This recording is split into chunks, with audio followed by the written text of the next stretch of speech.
So I finally started Legendary, and let me see, I'm on page 35, so I genuinely like actually just started it. Not a lot to say yet, except for one thing. I'm gonna have to apologize. Yeah, I'm gonna have to take it back. I'm apologizing to Tella for saying that she was like Taryn.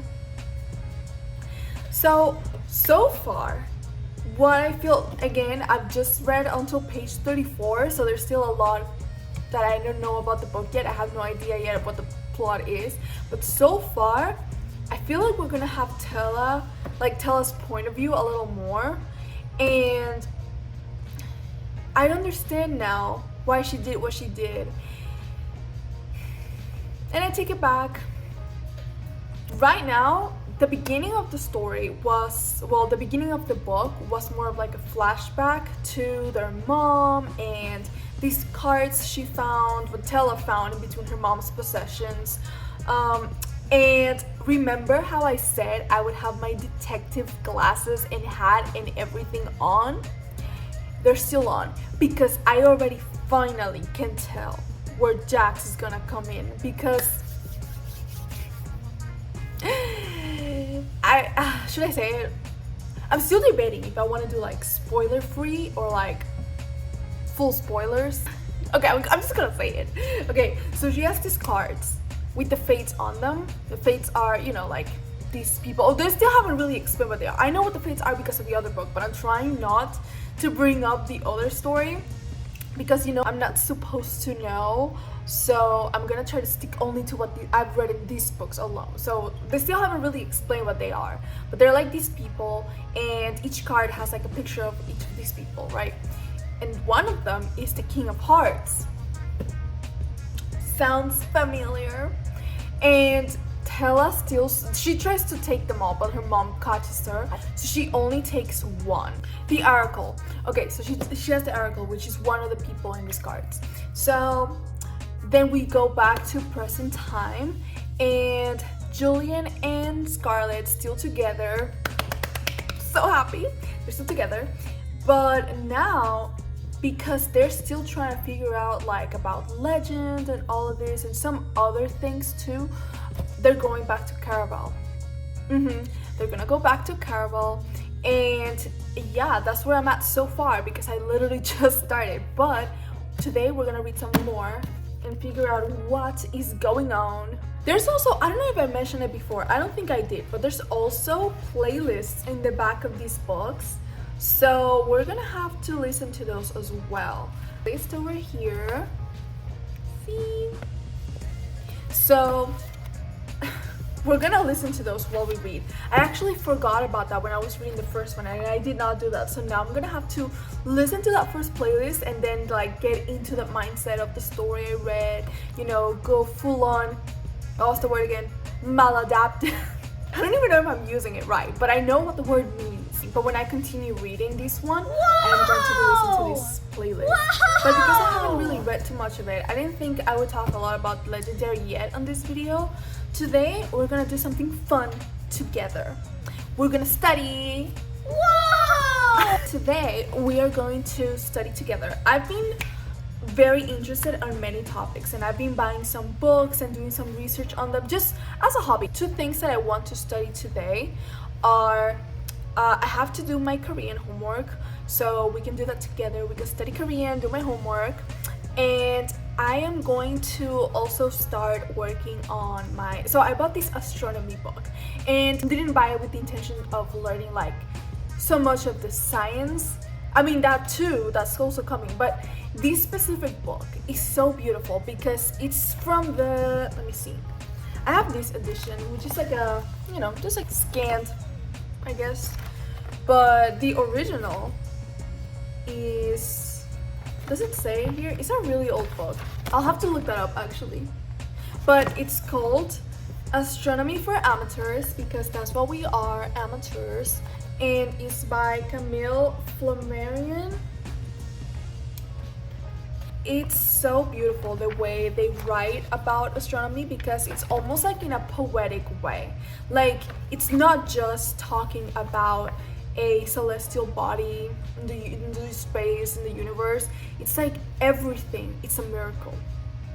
Everything you see in the sky is a miracle, and I love that. It makes me emotional almost to read about it, because I already love it in the scientific aspect, but reading it through like more of a poetic point of view, it's so beautiful. So let me show you like one line from this book. The science of astronomy is sublime and beautiful, noble, elevating, consoling, divine. It gives us wings and bears us through infinitude.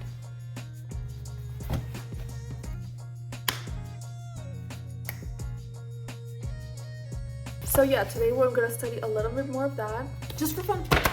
And I'm gonna do some journaling as well, because I have been wanting to write for a while and I just never do. I never sit down to actually work on it. Not just journaling, but specifically my art journal, which is where I write down like ideas that I have for future paintings, or sometimes I think of something and I'm like, okay, this could be a story that I can use for a painting, because I love it when paintings have like a story behind it. I am trying to do that, and I have this journal over here. This is like my little ideas journal, and here's where I write down what the paintings are gonna look like, some thoughts behind why certain thing is happening in the story, just more like the brainstorming, more like the instructions of what I want the paintings to look like, what each element in the painting means. Like if there's a flower of this color, this is why. I have that all written down here. And then I have the second journal, which is more like my brain dump, where I write down all the first thoughts that come to my mind. Like I saw something, I'm gonna write it down here. I don't worry too much about being like tidy or writing it nicely. This is not the final work. This is just the first draft of everything I've done. And then from here, I kind of clean it up and pass it to here. This is where I have it organized. And the reason why I have these two, like I could just use one journal and have it all together, but I feel like my brain just gets so messy that I need the mess to be somewhere. I need that messy space. I can't just have it all organized from the beginning. That kind of makes me focus too much on being organized rather than just putting the idea out there. So yeah, that's what this one is for. And then here is because I am both sides of the coin. I need the mess, but then I need the tidiness too. Because if I only have the messy, then when I'm about to execute, when I'm about to take those ideas and create something with it, I don't even know where to start. I don't know what to do with it. It's like, okay, I have a bunch of ideas. Now what? So here is where I kind of like write like step-by-step instructions for myself. After I've let my mind loose, then we tidy it up. And from here, then we go to the sketchbook. I feel like there's a lot of steps to my paintings, but it's what works for me. Might not be for everybody, it's just what works for me. And this is only for the ones that I want to have a story. Obviously, I don't do this for every single thing I paint. These are just the ones that I want to be part of a more cohesive story, or I just wanted to have a background to what everything means, you know. So that's what I'm gonna be also doing today, because I feel like last time I wrote something down in this journal was like January, and I'm actually wanting to work on the next painting for my current painting series that I'm working on, because I'm almost done with the first one. So I think it's perfect timing, because we gotta start planning the next one.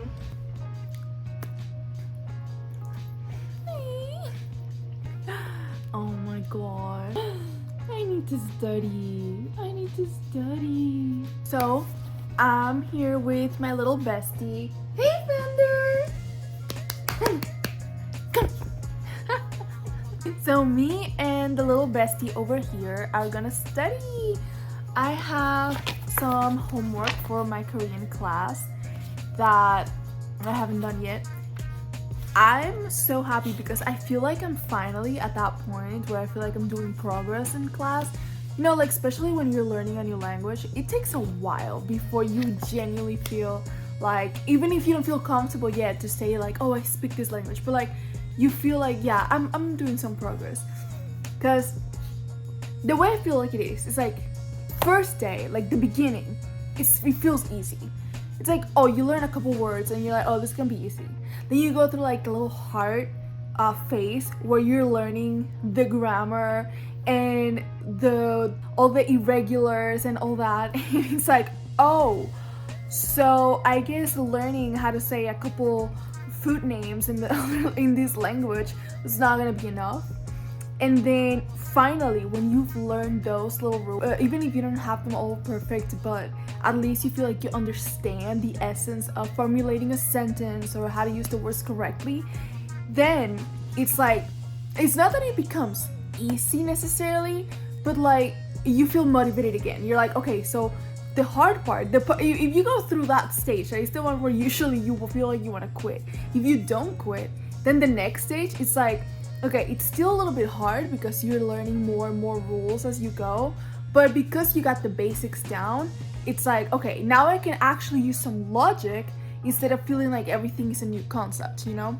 So I feel like I'm finally at that stage where I don't necessarily feel comfortable saying like, oh yes, I speak Korean. Like, that's why I don't really talk about it too much, because I feel like the next step is people going like, oh yeah, say something. And I'm like, no. But also my pronunciation, I am not very confident either. But today we're gonna do it, and I am going to try to not be embarrassed with my horrible pronunciation, because that's how you learn, that's how you get better, and I want to get better. Okay, so right now in my book, this is the book I'm using. Let's see, we are creating sentences using 던턱이 있다 or 던턱이 없다. And that means there is or isn't an occasion of having done or been, has ever or once happened. So, for example, saying like, oh, I lost a book once in the library. Like, something happened in this one occasion, right? That's what I think it means. I mean, I already went through it in class. This is my homework, so if I'm not getting it 100%, it's okay. My teacher will correct me, but this is what I understood from the class, okay? Okay, here's an example. I'm gonna read it from the book.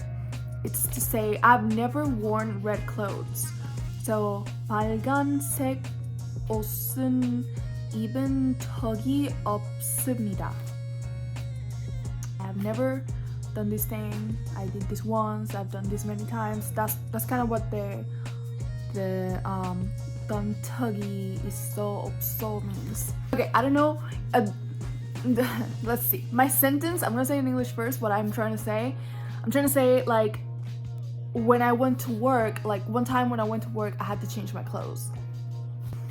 저는 일해 갔을 때 옷을 갈아입던 적이 있어요. Let's see. Okay, let me just read some of the other sentences for examples so I can make some more, because even though I understand the concept, I'm still having a little hard time to make my own sentences. So let's read some of the other ones. So we got, I met her once too. 나도 그 사람을 만난 적이 있어요. I've lost a book once in the library. 도서관에서 책을 잃어버린 적이 있어요. Let's see. I've left umbrellas in taxis on many occasions. Oh, okay, so this one is for many, not just one time, many times. 택시에 우산을 놓고 내린 적이 많나요? Here's my little handwriting. It's still getting it. I mean, I'm a little proud of myself. I feel like I've improved my little handwriting because it used to be pretty bad. Let me see, I have more of my notes here. Okay, so here's some of my handwriting. So I feel like there has been improvements. I'm proud of that. But I'm gonna go actually try to finish my work because I feel like thinking about talking and having people listen to me still kind of makes me feel a little anxious, which is something I have to get over. So that's why I'm kind of pushing myself to like do this like this, because I feel like I need to get over being so worried about like, oh, somebody's gonna call me out for not pronouncing something right. But that's what I want. That's the point. If I say something wrong, I want people to tell me, but I'm still working on my insecurities. I just finished studying and now I'm going to take a little break. Okay. I'm having a lot of fun studying Korean. I am very happy that I'm starting to see progress.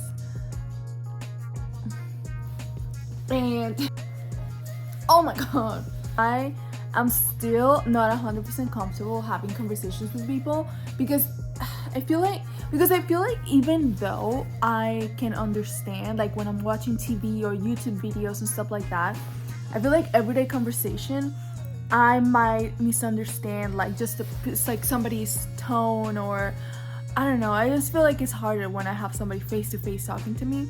I mean, I feel embarrassed because I'm like, yeah, I totally speak Korean, and then I'm like, no, I don't speak Korean. So I know it's just me needing to be more confident. But yeah, 저는 한국어 잘 못하는데 배우고 있어요.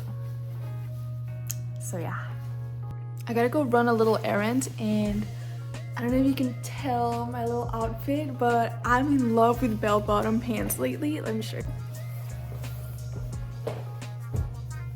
Can you tell? I love my things.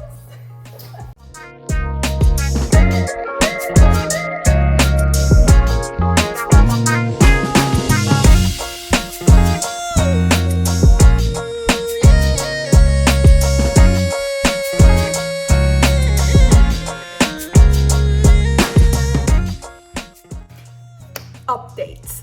I kept reading and things have happened.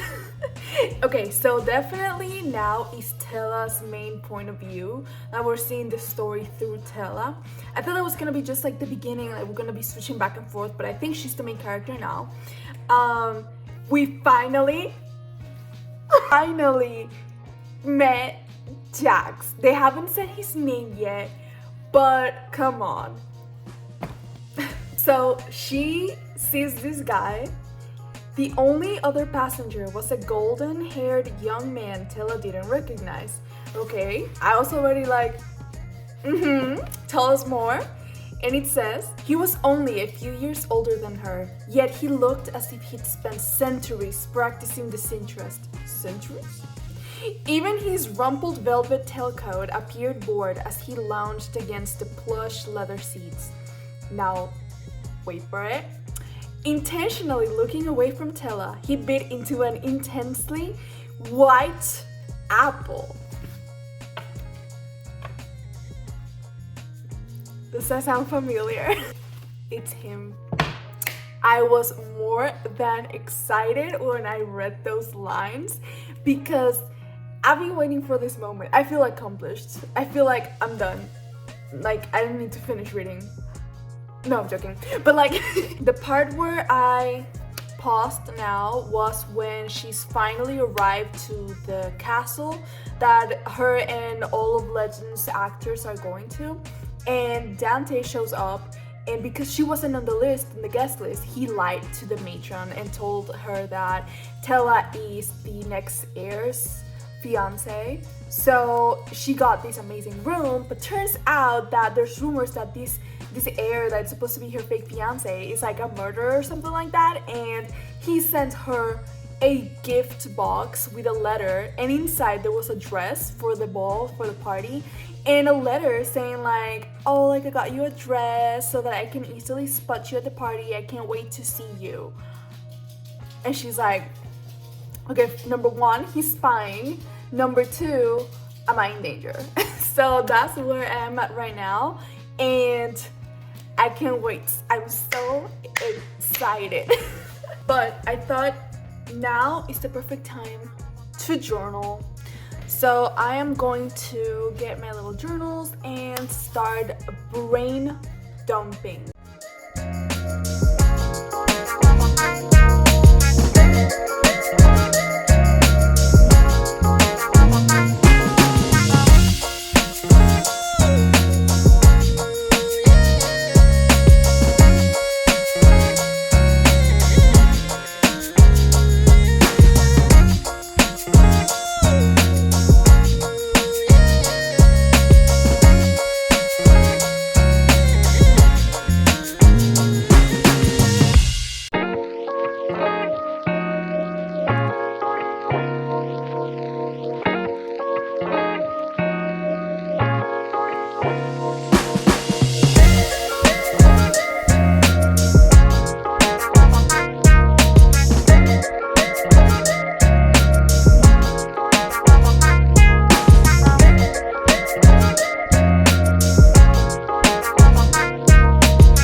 finished writing the story, the beginning of the story for the night, and I'm going to, again, I wrote it down in Spanish, so I'm gonna try to translate it to English.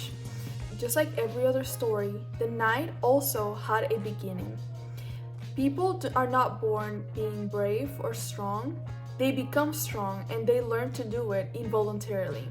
From a girl that covered her eyes so she didn't have to see how scary the world was and avoid confronting reality, came a fighter ready to assume the consequences of decisions that she didn't take and win the battles that somebody else decided she had to fight. But only with the passing of time and with every victory and defeat, she will learn the difference between sword and shield. So this is just like the introduction to her story that will go along with the first painting that I'm gonna make of her being the main center of it.